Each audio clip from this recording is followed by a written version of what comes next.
Monday was a day 135 area veterans will never forget. They hopped on a plane at 4 a.m. for the first ever all-women's honor flight to Washington, D.C., complete with a police and motorcycle escort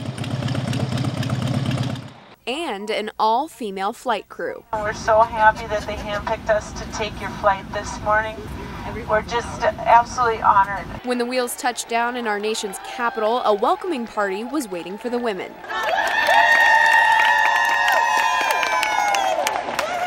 Throughout the day, there would be visits to numerous memorials and monuments, like the World War II, Lincoln, and Korean War veterans memorials.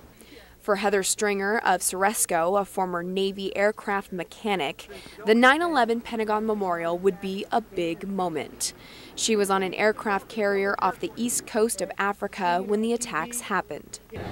When we were over there for 9/11, we didn't really get an opportunity to mourn the way the rest of the country did. It was, processing. I mean, we're 17 years removed from 9/11, and there's still parts of me that it was like it just happened. So I think when we go to the Pentagon, that's going to be a closure piece for me.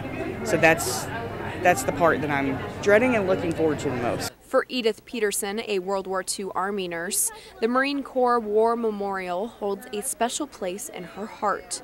Her husband Henry, a Navy veteran, watched the soldiers raise the U.S. flag that day at Iwo Jima.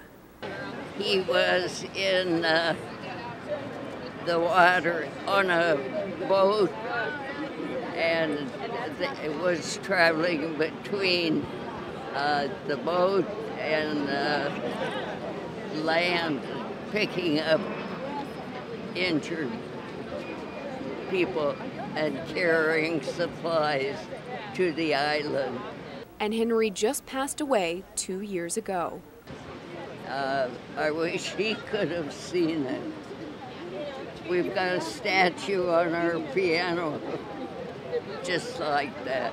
And for Jeannie Morehart from Hickman, the tomb of the unknown soldier and Vietnam Wall held a lot of emotions. Today, with the changing of the guard, they did a memorial service for a fallen soldier, and that really hit home. When Taps was played, tears automatically came down my eyes.